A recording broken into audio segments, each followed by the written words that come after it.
everyone. My name is Barbara Lee, and I proudly represent California's beautiful 13th Congressional District, which includes Oakland and Berkeley, California. Let me just say how happy I am to be here with two of my colleagues, but for me personally, two of my very good friends who I have the privilege and honor to work with each and every day. Our chairwoman of the House Appropriations Committee, Congresswoman Rosa DeLauro, and my colleague who serves on the Appropriations Committee and chairs the Homeland Security Committee, but who I had the privilege to serve with in Sacramento, California, when we were both in the state legislature, and whose office I inherited when she left the state legislature and came to Congress, Congresswoman Lucille Roybal-Allard. And these two women have had this deep commitment to our children and to ending poverty ever since I've known them, and that's a heck of a long time. And I just want to say, first of all, with Congresswoman DeLauro and to our viewers, this is, and sometimes we talk about how we have to get this done right now, right today. And we've been saying that about the child tax credit. We have to get this done right today. But it took Congresswoman Rosa DeLauro, 30 years? I mean, this has been a long time to get her bill passed or get it incorporated into a bill that really is just a remarkable development to begin to eliminate poverty for children, childhood poverty. So Congresswoman DeLauro, I just want to salute you and thank you for staying the course and being persistent, because it's been a long time coming. And your leadership and the tenacity and the brilliance you've shown and the steadiness over the years. I mean, I don't know. I tend to go ballistic if I can't get it done right now. So thank you again. And why don't you kind of just explain why the child tax credit, what it does, and how did we expand it as part of the American Rescue Plan? Again, this is like I think a lesson in civic engagement as an appropriator, as someone who has the bill. How did you work it in terms of the process? Well, first of all, it's wonderful, and you characterize it. We are not just three separate entities, and sit on an appropriations committee. We are joined at the hip. And it's wonderful, because what is at the basis of the friendship, the collegiality, and the pursuit of public policy is the shared values of understanding that we have child poverty. We've known it for many, many years. We knew it before the pandemic, before the American Rescue Plan, and all of us engaged in so many ways to try to help to make a difference. And just to say, I began the legislative journey on the child tax credit in 2003 on the Budget Committee, where I was given the opportunity to offer the amendment that would have increased the child tax credit by $1,000. We were in the minority at the time, and I lost on a party line vote. But it began a journey, a real journey. And thank you for the word persistence, because we are all persistent. We understand that it oftentimes doesn't happen today, but the strength of the Congress is that you can introduce the legislation every single year. And that is what I did for 18 years. Every single year was to engage in trying to expand the child tax credit. And, times change. People change who are in the positions, the environment changes. As I said, we have lived with child poverty for so long, but we have an opportunity now. We have a willing partner in the president. We have the majority in the House. We have the Senate.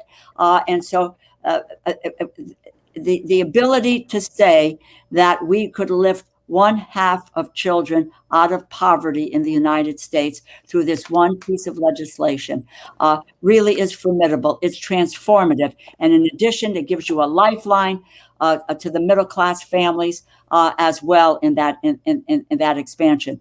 And I really made other members of Congress crazy, because I don't sit on the Ways and Means Committee. I don't sit on the Ways and Means Committee. And just going after it, I think when Sandy Levin and Charlie Rangel would see me coming, they would walk the other way. And that's true even with the speakers. She has been our very strong partner in all of this. But the tide turned when we were able to get it into the HEROES bill last December. And while we still were not in the minority, and the then candidate Biden put it in his policies during his campaign. It got into the HEROES bill, and when the American Rescue Plan was coming out and it wasn't in there, I think you guys know the story.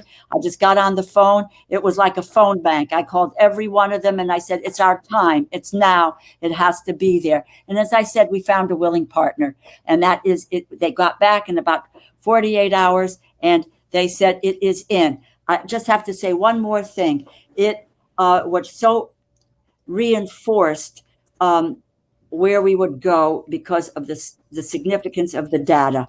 And my two colleagues, Barbara Lee and Lucille Roybal-Allard, had an amendment several years ago in the Appropriations Committee that said, let's appropriate money for a study of child poverty in the United States. And it was that data out of the National Academy of Sciences was able to buttress and demonstrate what could be done with this one piece of legislation. So I am deeply indebted to you, and we're on our way. We are on our way. I love you guys. Thank you, Chairwoman DeLauro. And let me just say, first of all, and you kind of laid out, that I talk about a civic education, kind of some of the steps in this process. And I can remember very clearly when during the Biden campaign, and how I was on the drafting committee for the platform. And remember, you told me, Barbara, this better get into the platform. Right.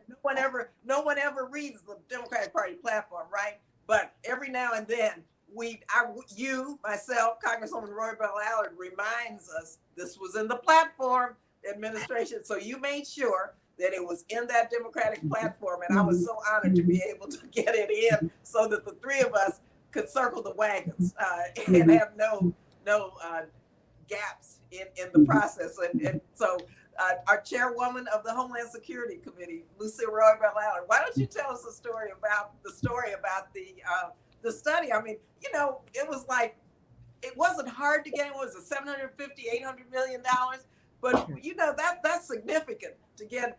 And it wasn't an earmark, but it was a study directing the Academy to do this because it was so important that we have the data, as the chair said. So kind of tell us a little bit about that process and how we did that. Okay, but first, I just want to say what an incredible privilege it is for me to work with the two of you. You have been leaders on this issue for years and have been real fighters on behalf of the child poverty and against poverty in general in this country. So thank you for the privilege of being able to partner with you on this incredible issue. Actually, the study came about when First Focus came to me back in May of 2015. And they had a request to include the child poverty study in the FY House Appropriations, FY16 House Appropriations bill. And what First Focus wanted was to have a study from the National Academy of Science that would give solutions of how to reduce child poverty by half in 10 years. And they pointed to both the Great Britain and Canada, which had that same goal, and they actually achieved it. So we knew that it was an achievable goal. And I was particularly enthusiastic about that study because at that time, 27% of the families in my district lived in poverty. And so I agreed to do that. And I asked Congresswoman Barbara Lee to partner with me in introducing this amendment in the FY16 Labor HHS Appropriations Bill that would secure the funding for the study. And the reason I asked Barbara was because, as she said, I worked with her in the state legislature and then when she came to Congress. And eliminating and fighting against poverty in this country has been her passion and something that she has worked on from the very, very beginning. And so I asked her to partner with me and we introduced the bill during the markup of the full committee. Mm-hmm. There was actually 30 amendments that were introduced, and I believe only around 3 amendments got passed, Yep. and ours was one of them, and it passed unanimously by voice vote. But one of the things that I think that's important to note is that in the 2016 Appropriations Omnibus that directed the NIS to analyze developmental outcomes and economic consequences of child poverty, the effectiveness of current efforts that we were making to reduce child poverty, both domestically and internationally. And it's asked them to come up with a set of program packages to cut child poverty. And that study was conducted by the National Academy of Science, as has been stated. And then it was a 30-year study. And one of the things that it highlighted in that study is the very thing that Rosa DeLauro had been fighting for years and years, that if we wanted to reduce child poverty in this country, we needed to convert the Child and Development Tax Credit to a fully refundable tax credit. So she didn't need a study to be able to know what was one of the key things that needed to be done. Mm-hmm.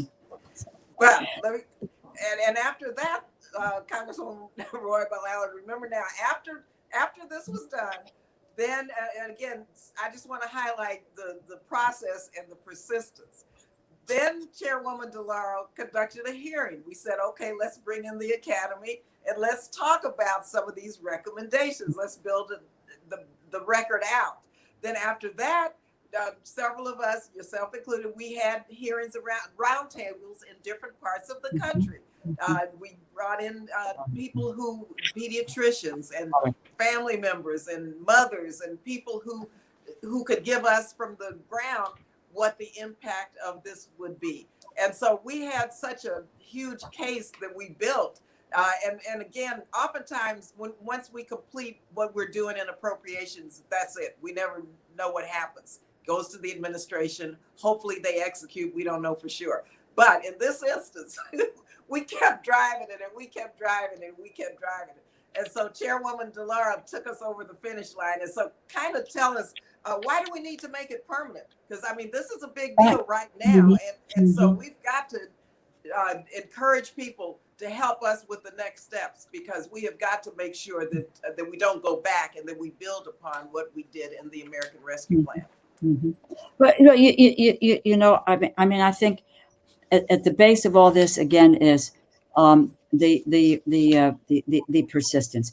When you think of what it does, and my colleagues talked about, you know, it's refundable, so that if people are not paying taxes, they have the advantage of getting access to the tax credit. Prior to that, the existing child tax credit that was there left out a third of kids, mostly African American and Hispanic children. The reason why they were left out was because they earned too little money, and these were minimum wage families. And minimum wage families, we know, minimum wage workers are mostly women. They were veterans. There were rural families. There were families who had youngsters and a lot of youngsters. So that we knew we had to try to make this refundable, and that we had to expand the size of the credit, which has been done. It's if you have children between the ages of 6 and under, you get $300 per child per month. If it is a 6 to 17, it's $250 per child per month. And the reason why, and that begins in July, which is very, very exciting. And we're going to tell people today that they have to, those that can file by Monday the 17th, so that those checks can be file those taxes by Monday, May 17th, which is the deadline. And if you already have filed, you're all set.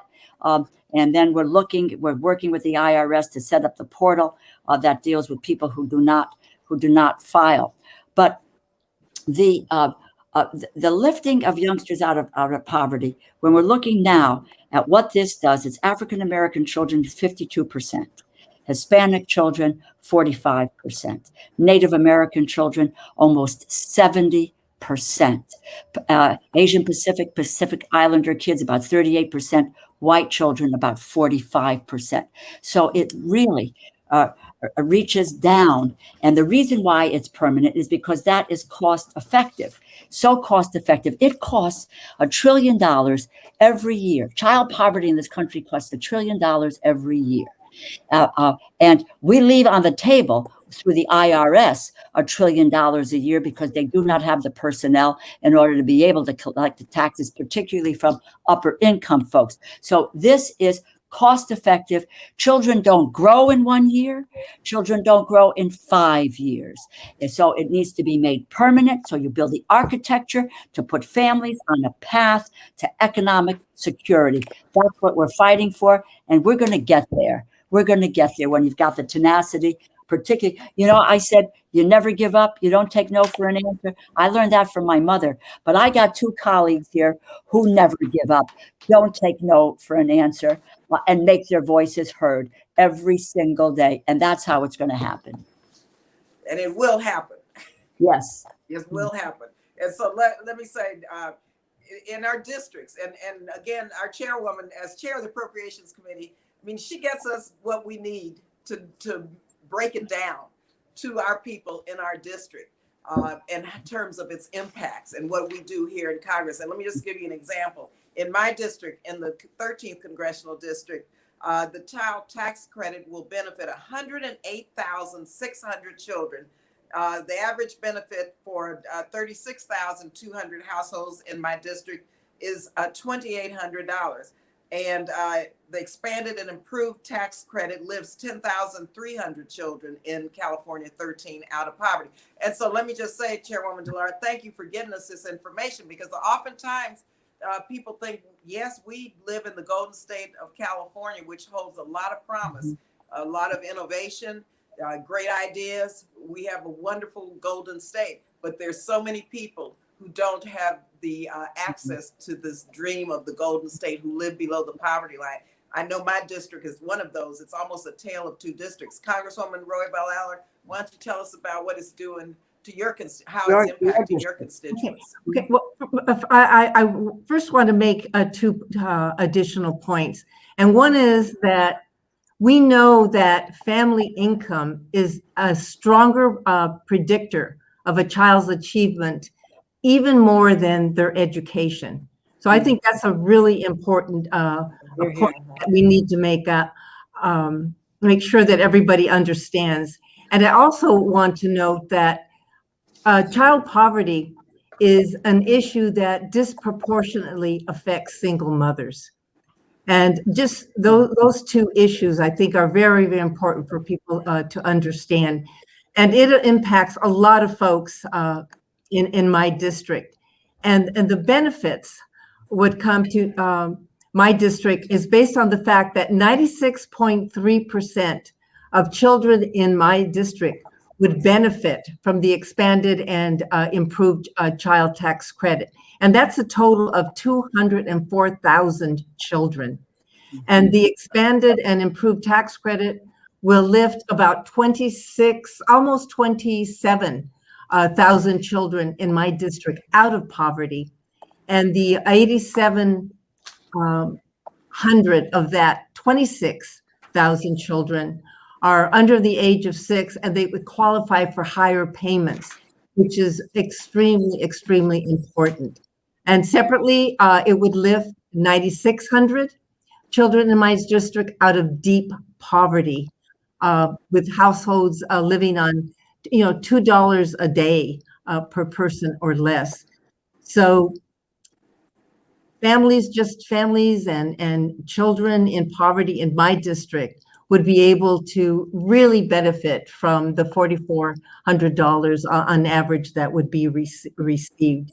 So again, the work that Congresswoman Rosa DeLauro has done on the child tax credit is extremely important to our communities, but particularly we just have to emphasize that what it means to children, and it means to the health and the future of children in this country. And again, again, thank you, Rosa, Oh, for please. being not only such a strong, effective supporter of this issue, but for continuing to do it for what, 19, 20 years, not giving up on our children. You are truly to be commended for this effort. Thank you. And in my district, over 76% of kids would gain from this. We're looking at 110,000 kids. And that's it. And, you know, what's been wonderful is that everyone, us included, our colleagues around the country, are talking about the number of kids that will be lifted out of poverty in this effort. And what was an idea that, you know, has come to fruition, and we are close to, we have it now, and it's going to be this year, and those payments start in July, but we're going to make it permanent, because we are going to write the bill in the House. The bill gets written in the House through our Ways and Means Committee, and Congressman Neal, the chair of the Ways and Means Committee, says that he is going to write the bill with a permanent child tax credit in it. So, and you know, we've got the support of the Speaker of the House as well. So we're going to make our case. I think we have the support of the president. We're just going to push the folks around him to make sure that you know that we can get across that finish line. Well, so. you know, I can see you now pushing everybody like you did very recently, right, to make sure it gets done. And right. Let me just go back to what Congresswoman Roybal-Allard talked about in terms of deep poverty. I believe the numbers show us that about 1.1 million children nationwide would have their family incomes raised above 50% above the poverty level, and that's those who are living in deep poverty. Also, in my district, in addition to the average benefit, the children with the families with children in poverty will also receive the $4,000 average in my district. And so you're talking about $4,000 for families with children living in poverty. And that's really significant. I mean, can you imagine what our children and how they will benefit, and what this will do to relieve the families of the burdens and the child care, especially single women and women of color? And you mentioned the disproportionate impacts of Black and brown people living below the poverty line. Let me just give this statistic also. 2.2 million Black children, the child poverty tax, the child tax credit will lift out of poverty. 4.1 Latino children and 441,000 Asian Pacific Islander children will be lifted out of poverty, in addition to our Native American children. So this is a big deal. It's transformative, and it's, you know, you think about the war on poverty and what has happened since the war on poverty. We're building upon that, really, quite frankly. In 2021, we shouldn't have any child going to bed hungry at night. No child should be living in poverty.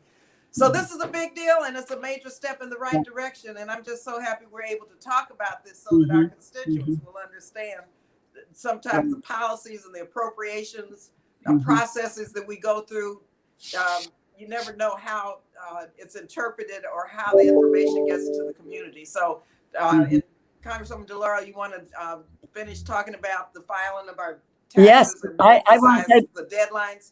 Yeah, because we're all about trying to get people to sign up. So if you have no income, you should still file by May 17th. If you have already filed taxes, then what you should do is you're fine, you're good. But if you're about to file your taxes, please go ahead and get that done. The deadline is the 17th. And if you do, as I say, you should still try to file by the 17th. We will try to open up a portal for those who are non-filers altogether. The IRS website, which is irs.gov, has really trusted resources to be able to get your taxes filed. The VITA sites are very good sites, and it's for free. We want you to avoid scams, you can call any one of us and let us know if you need help navigating the IRS website to find a website to be able to file your taxes. So again, the monthly cash payments begin July 2021. And so in addition to which, list all of your children, because children aged 18 to 24 may also qualify for $500. This gives people the road to economic security. That's what our future should be about. And we join hands. I've got two co-conspirators. That's what we are, of trying to get things done for what we believe is the least among us, making sure we're waging that battle for the most vulnerable people in our society. Love you guys, really do. Love you too. I'm just going to add one more website for free tax preparation services. They're generally available until the tax filing deadline, and families can get free help preparing and filing their taxes at several nearby locations. And if you go to treasury.gov/free tax prep, and we'll put the link on our websites, treasury.gov/free tax prep. But of course, if there's no access to broadband, or if you can't go online, call our offices, and we will definitely be willing to give you the direction on how to do this. Congresswoman Roybal-Allard, you want to have closing remarks? I just want to reiterate that if they need any help or assistance, to call our offices. Even though we're working most of the time virtually, our phones, we have staff answering the phones to provide whatever help and support that you all need. And don't forget to file your taxes, as Rosa said. There's a lot of help out there for you. Thank you. Thank you again. And thanks, our staff. Our staffs have been phenomenal in helping us get this through, but also bringing us together today.